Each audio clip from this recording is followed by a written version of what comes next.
আপনাদের এটা বোঝাতে চাচ্ছি। প্রথমত, কোরআন এটা করে আপনাদের মনোযোগ আকর্ষণ করার জন্য, আপনার মনোযোগের জন্য।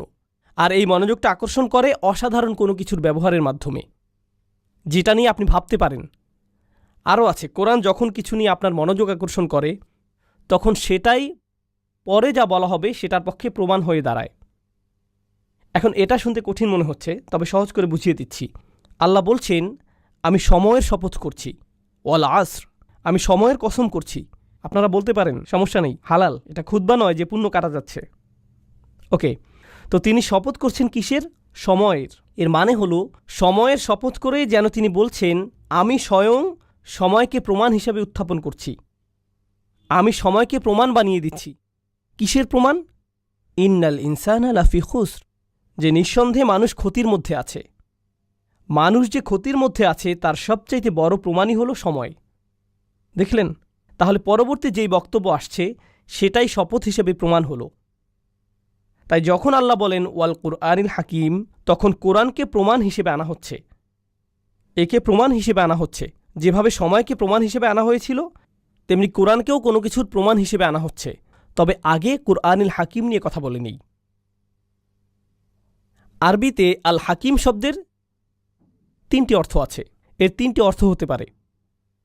প্রথমটি আমি বাদ দিয়েছিলাম তখন, প্রজ্ঞা। কোরআন প্রজ্ঞাতে পরিপূর্ণ। দেখুন, প্রজ্ঞা বার্ধক্যের সাথে আসে, খুবই জটিল ভাষায় প্রজ্ঞা প্রকাশিত হয়। প্রাসঙ্গিক হলে তবেই মানুষ প্রজ্ঞাকে উপলব্ধি করতে পারে। অর্থাৎ আমার প্রজ্ঞাময় কোনো কথা যদি আপনার মাথার উপর দিয়ে চলে যায়, তবে একে আপনি কখনোই প্রজ্ঞা মনে করবেন না। তবে আমার কোনো উপদেশ যদি আসলে আপনার উপকারে আসে, তবেই আপনি এই প্রজ্ঞাকে উপলব্ধি করতে পারবেন। এজন্য প্রজ্ঞা বুঝতে হলে তাকে প্রাসঙ্গিক হতে হবে। আর প্রত্যেকবার যখনই নবী সাল্লাল্লাহু আলাইহি সাল্লাম কোরআন তেলাওয়াত করতেন, কেউ সেটা শুনলে সাথে সাথে ধাক্কা খেত যে, আরে, এটা তো আমার সম্পর্কেই বলছে, আমাকেই তো উপদেশ দিচ্ছে, আমার ক্ষেত্রে এটা প্রাসঙ্গিক, আমার দরকার অনুযায়ী পরামর্শ দিচ্ছে। তাই কোরআন তার প্রজ্ঞাকেই নিজের পক্ষে প্রমাণ হিসেবে আনছে। এটা বিশাল বড় কিছু, এতই প্রজ্ঞাময় যে মানুষের কর্ম হতেই পারে না। এটা বিশাল বড় কিছু।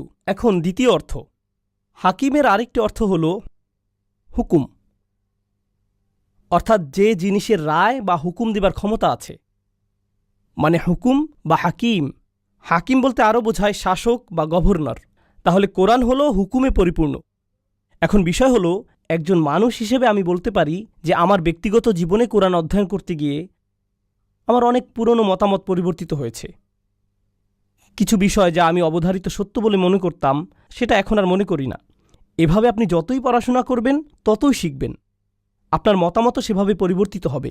এমনকি একই সিলেবাস, একই সংবিধান পড়ার পরও একজন আইনজীবী যখন বিচারক হয়ে যান, তখন তাদের চিন্তাভাবনাতেও পরিবর্তন আসে, ঠিক কিনা?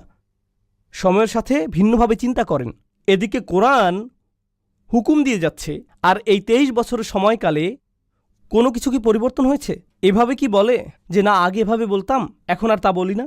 না না না না, তার হুকুমে কোরআন একেবারেই ধ্রুব। তার রায় থেকে নড়াচড়া করে না সে। কখনো কখনো আপনার কোনো মতামত, রায় না কিন্তু শুধুই মতামত, আপনাকে ঝামেলায় ফেলে দেয়।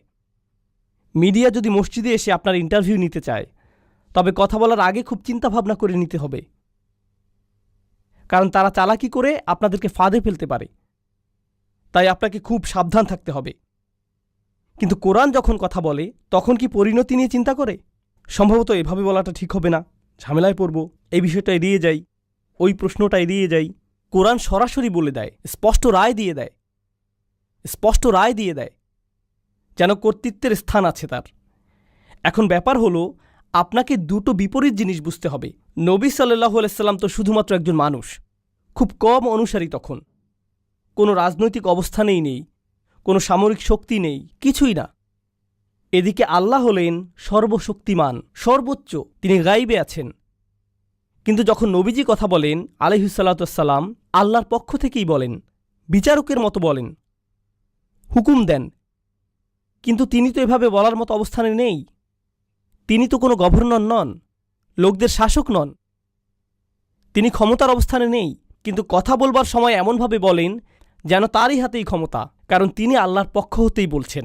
এখন কারো যদি ক্ষমতা না থাকে, তবুও ক্ষমতাশালীদের মতো কথা বলে, তখন সে সমস্যায় পড়বেই। আপনার হাতে ক্ষমতা না থাকলে ওভাবে কথা বলতে পারবেন না। কিন্তু এই কোরআন প্রতিনিয়ত রসুলুল্লাহ সাল্লাল্লাহু আলাইহি সাল্লামের মুখ থেকে এভাবেই বলে যাচ্ছে।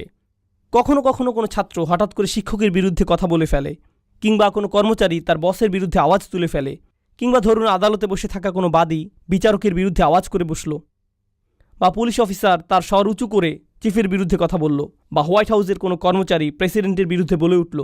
এরকম একবার হতেই সে ক্ষমা চাওয়া শুরু করে, সরি সরি সরি সরি আমি বুঝতে পারিনি। এমন হয় কি না? এমন হয় কি না? কিন্তু কোরআনের বেলায় সে স্বর উঁচু করছে, সেখানে ক্ষমতাশালীরা আবার এত রেগে যাচ্ছে, কিন্তু কোরআন কি ক্ষমা চায়? না, আবারও বলে, এরপর আবারও বলে। এটা হলো হাকিম শব্দের দ্বিতীয় অর্থ। কোরআন কর্তৃত্বপূর্ণ, কোরআন রায় প্রদান করে, কোরআন কারোই পরোয়া করে না, প্রত্যেকবার একই কাজ করে। দ্বিতীয়টি হলো এটি হুকুম দেয় কোনো পরোয়া ছাড়াই। আর তৃতীয় অর্থটি হলো আমার সবচেয়ে পছন্দ, এটা ইহকাম বা মুহকামের সাথে সম্পৃক্ত। ইহকাম অর্থ হলো কোনো কিছুকে বেঁধে ফেলা, কোনো একটা বুনন তৈরি করা, ঠিক আছে, গাঁথুনির মতো বা এরকম কিছু, মানে যেখানে প্যাটার্ন আছে। যখন এরকম লম্বা প্যাটার্ন থাকে তাকে আরবিতে ইহকাম বলে। জিনিস যখন একে অন্যের সাথে বাঁধা থাকে তাকেও ইহকাম বলে। কোনো কাজ যখন সম্পূর্ণ শেষ হয়ে যায়, যেমন ধরুন এই দেয়ালে কিছু কাজ হয়েছে দেখতে পাচ্ছেন, এখন এই দেয়ালের কাজ যদি শেষ না হয়ে থাকে তবে তা মুহকাম নয়। কিন্তু যদি কাজ পুরোপুরি শেষ হয়, দেয়ালের সব কিছু সম্পূর্ণরূপে সুন্দরভাবে শেষ হয়েছে, তখন তাকে হাকিমও বলা হয়। ওটার আরেকটা অর্থ এটা, অর্থাৎ কোরআনকে অতি নিখুঁতভাবে বুনন করা হয়েছে, সবকিছুর সাথে অতি নিখুঁতভাবে সংযুক্ত। অনেক সময় রাজনীতিবিদরা বক্তৃতা দেয়, সে বক্তৃতার লেখক থাকে, জানেন আপনারা?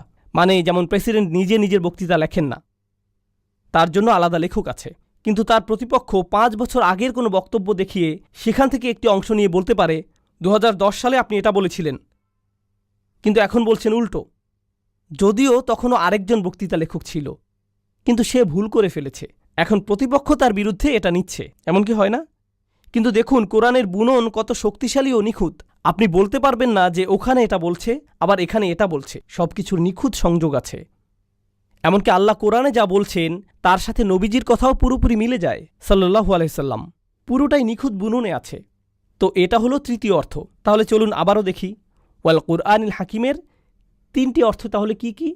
প্রজ্ঞা, এটা হুকুম দেয়, আর নিখুঁত বুননে বিদ্যমান।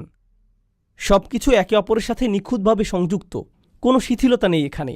এমন কোনোই শব্দ নেই যেটা ভুলে পড়ে গেছে। সব কিছু গাঁথনি নিখুঁত, একদম ঠিক অবস্থানেই আছে। অতিরিক্ত নিখুঁত এই কোরআন।